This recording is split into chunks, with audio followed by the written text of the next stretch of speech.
Hi all welcome to Footy Arena. Brazilian super താരമായ Neymar junior ഇനി ബ്രസീലിലാണ് പന്ത് തട്ടുക.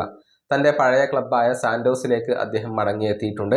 6 മാസത്തെ ഒരു കരാറിലാണ് അദ്ദേഹം ഒപ്പുവെച്ചിട്ടുള്ളത്. അതായത് വരുന്ന സമ്മറിൽ യൂറോപ്പിലേക്ക് തിരികെ പോവാനുള്ള ഒരു സാധ്യത അവിടെ അവശേഷിക്കുന്നുണ്ട്.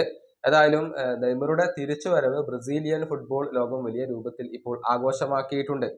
ഏതായാലും സാന്റോസിലുള്ള ആദ്യത്തെ ട്രെയിനിങ് സെഷൻ ഇന്നലെ നെയ്മർ ജൂനിയർ പൂർത്തിയാക്കിയിട്ടുണ്ട്. ഇതുമായി ബന്ധപ്പെട്ട ചില വിവരങ്ങൾ UOL നൽകിയിട്ടുണ്ട്. അത് നമുക്കൊന്ന് പരിശോധിക്കാം. നെയ്മർ ജൂനിയർ ഹെലികോപ്റ്ററിലായിരുന്നു ട്രെയിനിങ് ഗ്രൗണ്ടിലേക്ക് എത്തിയിരുന്നത്. റിസർവ് താരങ്ങളോടൊപ്പമാണ് നെയ്മർ ജൂനിയർ ട്രെയിനിങ് നടത്തിയിട്ടുള്ളത്.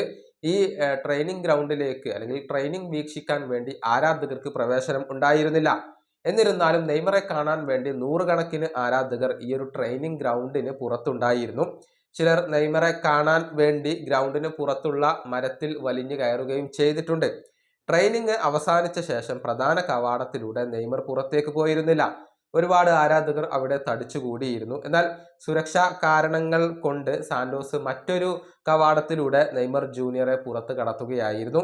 നെയ്മർ വന്നത് മറ്റുള്ള താരങ്ങൾക്കും ഉപകാരപ്പെട്ടിട്ടുണ്ട് എന്നുള്ളത് കൂടി ഇവിടെ എടുത്തു പറയേണ്ട കാര്യമാണ്. ആരാധകർ മറ്റു താരങ്ങളോടൊപ്പം ഫോട്ടോ എടുക്കാനും ഓട്ടോഗ്രാഫ് വാങ്ങാനും ഒക്കെ സമയം ചിലവഴിച്ചു തുടങ്ങിയിട്ടുണ്ട്. ഒരു ഉദാഹരണം പറയുകയാണെങ്കിൽ സാന്റോസിന്റെ 3ാം ഗോൾ കീപ്പർക്ക് ആരാധകരോടൊപ്പം ഫോട്ടോ എടുക്കാൻ വേണ്ടി 10 മിനിറ്റോളം ചിലവഴിക്കേണ്ടി വന്നു എന്നുള്ളതാണ്.